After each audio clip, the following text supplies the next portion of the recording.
friends, how are you doing today? I hope you're feeling blessed and staying in God's presence, and if not, I hope you feel uplifted after today's video. If you're new here, welcome to His Princess Christian community, where we read a chapter of the Bible every day and then discuss it afterwards and in the comments below. Don't forget to like and subscribe. It really helps the channel grow and it opens the door for more people to join our community. And while you're at it, check out the description box. We got a lot of great stuff in there. So today we're reading 1 Samuel chapter 15, but before we get started, I want to say a prayer if you wouldn't mind bowing your heads with me.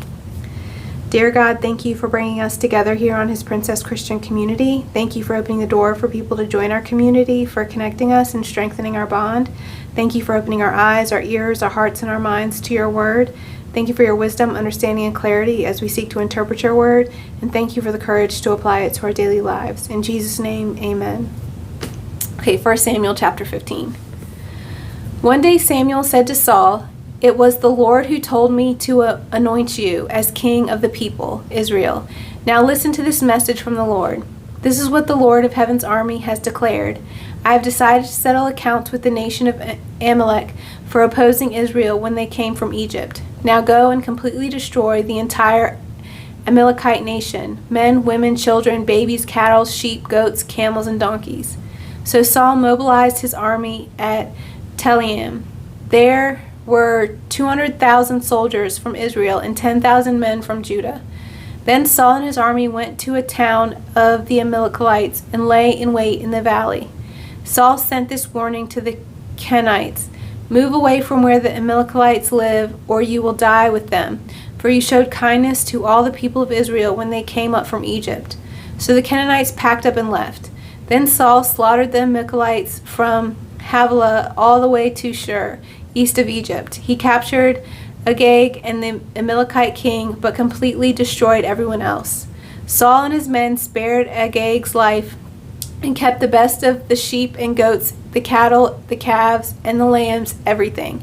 In fact, that appealed to them. They destroyed only what was worthless or of poor quality.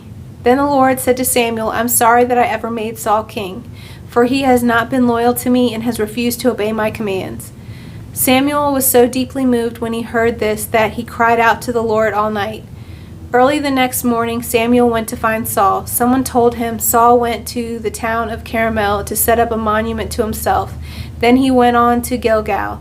When Samuel finally found him, Saul greeted him cheerfully. "May the Lord bless you," he said. "I have carried out the Lord's commands."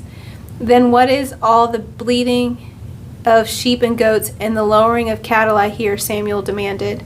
"If it's true that the army spared the best of the sheep, goats, and cattle," Saul admitted, "but they were going to sacrifice them to the Lord your God. We have destroyed everything else."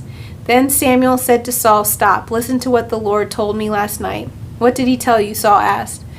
And Samuel told him, "Although you may think little of yourself, are you not the leader of the tribes of Israel? The Lord has anointed you king of Israel, and the Lord sent you on a mission and told you, 'Go and completely destroy the sinners, the Amalekites, until they are all dead.' Why haven't you obeyed the Lord? Why did you rush for the plunder and do what was evil in the Lord's sight?" "But I did obey the Lord," Saul insisted. "I carried out the mission he gave me. I brought back King Agag, but I destroyed everyone else. Then my troops brought in the best of the sheep, goats, cattle, and plunder to sacrifice to the Lord your God in Gilgal." But Samuel replied, "What is more pleasing to the Lord, your burnt offerings and sacrifices, or your obedience to his voice? Listen, obedience is better than sacrifice, and submission is better than offering the fat of rams. Rebellion is as sinful as witchcraft, and stubbornness is as bad as worshiping idols. So because you have rejected the command of the Lord, he has rejected you as king." Then Saul admitted to Samuel, "Yes, I have sinned. I have disobeyed your instructions in the Lord's command, for I was afraid of the people and did what they demanded. But now please forgive my sin and come back with me so that I may worship the Lord." But Samuel replied, "I will not go back with you. Since you have rejected the Lord's commands, he has rejected you as king of Israel." As Samuel turned to go, Saul tried to hold him back and tore the hem of his robe. And Samuel said to him, "The Lord has torn the kingdom of Israel from you today and has given it to someone else, one who is better than you. And he who is the glory of Israel will not lie, nor will he change his mind, for he is not human, and he should change his mind." Then Saul pleaded again, "I know I have sinned, but please at least honor me before the elders of my people." and before Israel by coming back with me, so that I may worship the Lord your God. So Samuel finally agreed and went back with him, and Saul worshiped the Lord. Then Samuel said, "Bring King Agag to me." And Agag arrived full of hope, for he thought, "Surely the worst is over, and I have been spared." But Samuel said, "As your sword has killed the sons of many mothers, now your mother will be childless."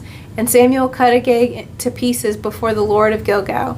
Then Samuel went home to Ramah, and Saul returned to his house at Gibeah of Saul. Samuel never went to meet with Saul again, but he mourned constantly for him. The Lord was sorry he ever made Saul king of Israel. Amen. So what did you think of 1 Samuel chapter 15? I'm interested to hear about it in the comments below. Let me know what your insights or interpretations were on the chapter. Maybe comment your favorite verse, or just say hi and let us know that you're part of the community. And if you've been blessed lately, let us know so that we can rejoice with you. And if you need prayer, make sure you're putting that in the comments too, so we can pray together as a community. Okay, so this chapter is called Saul Defeats the Amalekites. And I wrote up the side, pride and disobedience makes us blind to our own sin. And I also wrote, God doesn't want to reject us. It breaks God's heart when we don't follow his plan or path for our life. And I also wrote, how can God be sorry? So these were all, little insights I had as I was reading the chapter originally. So when it starts off, it says that God commanded Saul to destroy all the Amalekites, their sheep, goats, cattle, donkeys, all the people, even the babies. And I know that kind of shocks people. They're like, what do you mean God wants you to kill the babies? That gets a lot of flack. Like, a lot of people use that against God. But you have to realize that these people are sinners. They're considered like demons. So it's like you wouldn't save a demon baby just because it was a baby, so it's still a demon. And so you have to think of it more that way. So Saul went ahead and mobilized the army, and he captured the king. Instead of killing him, he captured the king, and then they basically went through everything and decided what they wanted to keep and what they wanted to destroy. So they destroyed only what was worthless of a poor quality. So instead of listening to God and destroying everything, they kept what they wanted to keep. And this often reminds me of the way that we do with sin. Like, especially, people when they first come into Christianity, or just Christians in general, it's like we get rid of the sin that we're okay with getting rid of, but then we keep other sin and we make justifications or excuses for it. So, that's not what God's asking for us. He's asking for us to get rid of all of the sin, not just be okay with keeping this sin or whatever sin we think is worthless, or that we're able to whatever commands of God that we feel comfortable, that don't inconvenience us, that don't get in the way of our lives, we'll get rid of. But anything else, we're not going to listen to God about. So it goes into the next section, which is where the Lord rejects Saul, and he says, "I'm sorry that I ever made Saul king." And that's just so sad to hear God say that. Like, it's the same way where he said he was sorry he made humans. Back in, I think it was in Genesis.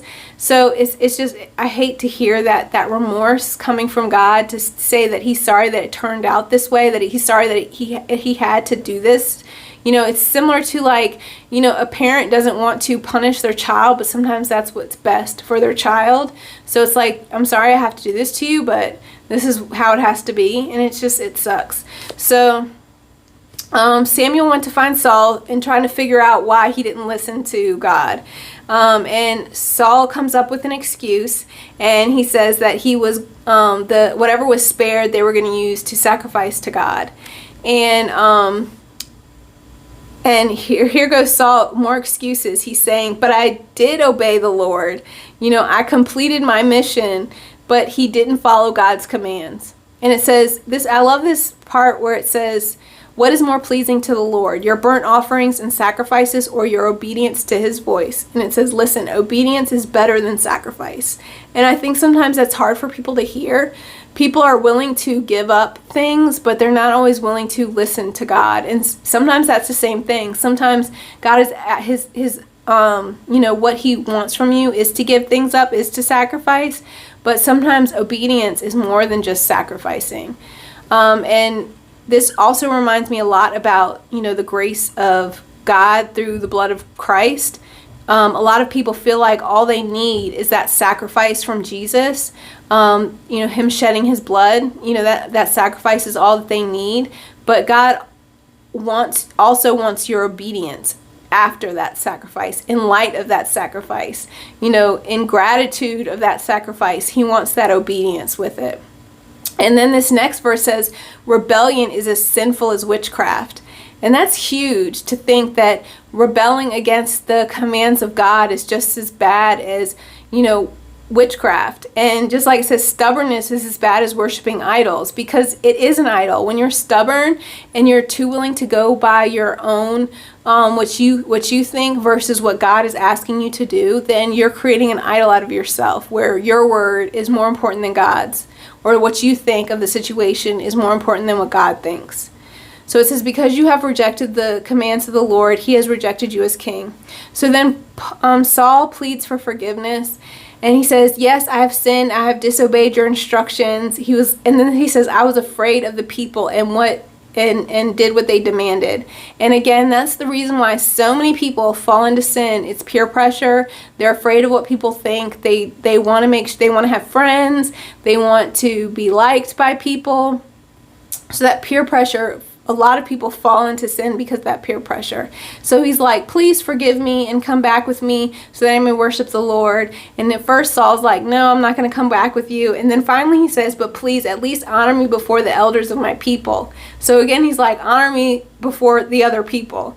And Samuel agrees to that, which I'm not sure why that peer pressure thing, or wanting to look good in front of other people, or caring what other people think, made Samuel finally agreed to it. But then after that, he went and took the king that Saul didn't kill, and he cut him up into little pieces before God. And then after that, it says that Samuel never went to meet Saul again. So after that, that was the last time that Saul saw Samuel. So that's my interpretation of 1 Samuel chapter 15. I'm interested to hear what you have to say about it. Leave it in the comments below. Don't forget to like and subscribe, and I hope you stay blessed, stay in God's presence, and have a great rest of your day. I love you.